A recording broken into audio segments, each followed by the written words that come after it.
வணக்கங்க. இன்றைக்கி நம்ம சேனலில் இறால் முருங்கைக்காய் தேங்காய் பால் குழம்பு எப்படி செய்கிறதுன்னு பார்க்கலாம்.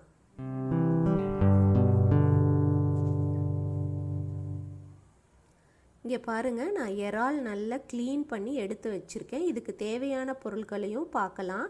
ஃபஸ்ட்டு சட்டியில் எண்ணெய் விட்டுட்டு கடுகு போட்டு சோம்பு தாளிச்சுக்கோங்க. சோம்பு போட்டு தாளித்த பிறகு வெங்காயம், கருவேப்பிலை எல்லாம் போட்டு நல்லா வதக்கிக்கோங்க. வதக்கின பிறகு பச்சை மிளகா வேணும்னா நீங்கள் ஆட் பண்ணிக்கலாம். நான் ஆட் பண்ணலை, எங்கள் வீட்டில் நாங்கள் சாப்பிட மாட்டோம். இங்கே பாருங்கள், வெங்காயம் கருவேப்பிலையெல்லாம் போட்டு வதக்கிக்கோங்க. சோம்பை நல்லா தாளித்து விட்டுக்கோங்க. இஞ்சி பூண்டு பேஸ்ட்டு போட்டிருக்கேன். நல்லா வதக்கி விட்டுட்டு இதுக்கு தேவையான அளவுக்கு கொஞ்சமாக தக்காளி ஆட் பண்ணி வதக்கி விட்டுக்கலாம். தக்காளி ஆட் பண்ணியிருக்கேன். நான் ஒரு 2 தக்காளி மீடியம் சைஸ் எடுத்திருக்கேன். நீங்கள் தேவைக்கு தகுந்த மாதிரி எடுத்துக்கோங்க. இன்றைக்கி நான் இறால் நல்லா ஒரு 100-200 கிராம் அளவுக்கு க்ளீன் பண்ணி எடுத்திருக்கேன். நல்லா வெள்ளையாக க்ளீன் பண்ணி மஞ்சத்தூள் போட்டு கழுவி எடுத்துக்கோங்க. உப்பு ஆட் பண்ணிக்கோங்க.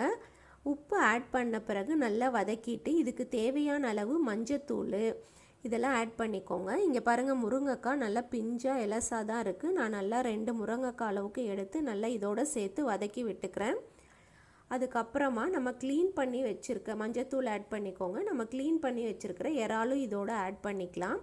இது தேங்காய் பால் குழம்பு அப்படிங்கிறனால தேங்காய் பால் அரை மூடி எடுத்து முதல் பால், 2ஆம் பால், 3ஆம் பால், அதாவது முதல்ல திக்காக இருக்கும் அதை கொஞ்சமாக எடுத்து வச்சுக்கோங்க. அடுத்தது தண்ணி விட்டு அரைக்கும் போது கொஞ்சம் எடுத்துக்கோங்க.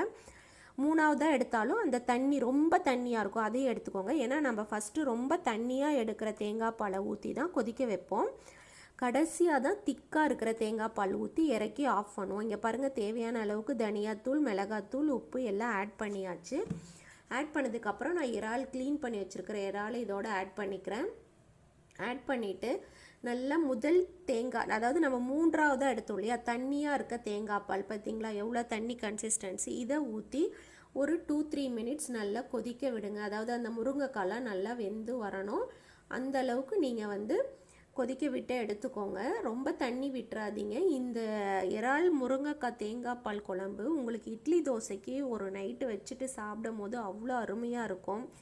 நான் இன்றைக்கி அப்பயே தான் சாப்பிட போகிறேன். பட் நீங்கள் ட்ரை பண்ணி பாருங்கள், இது ரொம்ப டேஸ்டியாக இருக்கும். இந்த இட்லி தோசைக்கெலாம் நெக்ஸ்ட் டே நீங்கள் அந்த தேங்காய் பாலில் நல்லா ஊறி வந்திருக்கும் போது டேஸ்ட் அவ்வளோ அருமையாக இருக்கும். இட்லி தோசைக்கு சாப்பிட்டீங்க அப்படின்னா இன்றைக்கி நெத்திலி ஃப்ரையோடு வச்சு சாப்பிட போகிறேன். இங்கே பாருங்கள், நல்லா கொதிச்சு வந்துருச்சு. முருங்கைக்காயும் நல்லா வெந்து வந்திருக்கு. இந்த ஸ்டேஜில் நீங்கள் 2ஆவதாக இருக்கிற கொஞ்சமாக எடுத்துருக்கோம் இல்லையா, அந்த தேங்காய் பாலும் ஊற்றிக்கோங்க. அந்த தேங்காய் பால் ஊற்றி அடுத்த ஒரு 1 மினிட்லேருந்து 2 மினிட்ஸ் கொதிக்க வச்சுக்கோங்க.